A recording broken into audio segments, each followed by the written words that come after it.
Our country is thriving and highly respected again.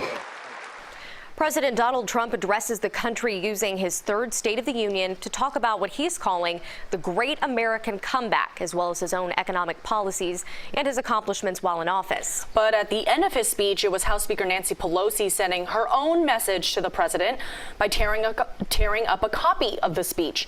And it wasn't the only contentious moment between the two of those. And the tensions began right from the introduction of the speech. CBS 4's Katherine Johnson joining us live from Washington, D.C. now with a closer look at the president's address. Katherine.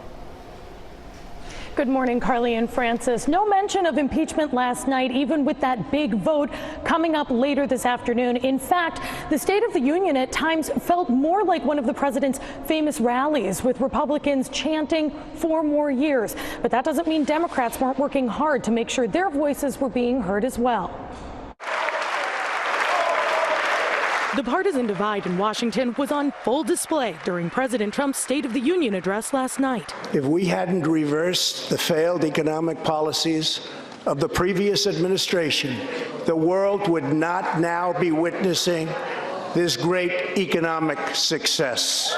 In the House chamber where he was impeached late last year, Mr. Trump didn't shake Speaker Nancy Pelosi's hand before the speech. And at the end, she made it a point to rip it up. It was a manifesto of mistruths. The president never mentioned impeachment, but instead focused on highlighting his accomplishments over the past 3 years. Al-Baghdadi is dead. Since my election, we have created 7 million new jobs. He called on Congress to pass legislation to lower the price of prescription drugs. Get a bill on my desk and I will sign it into law immediately. But House Democrats chanted H.R. 3. A bill they passed that addresses drug prices, but is stalled in the Republican-controlled Senate.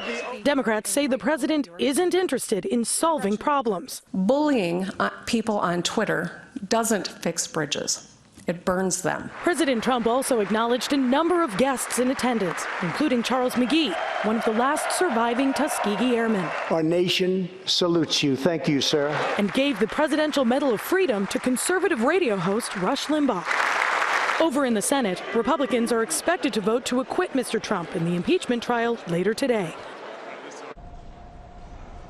Speaker Pelosi was far from the only member of the House who was visibly upset last night. In fact, Ohio Congressman Tim Ryan walked out at one point during those chants for 4 more years. Later in a statement, he said, "It's like professional wrestling. It's all fake." Francis? Katherine, thank you.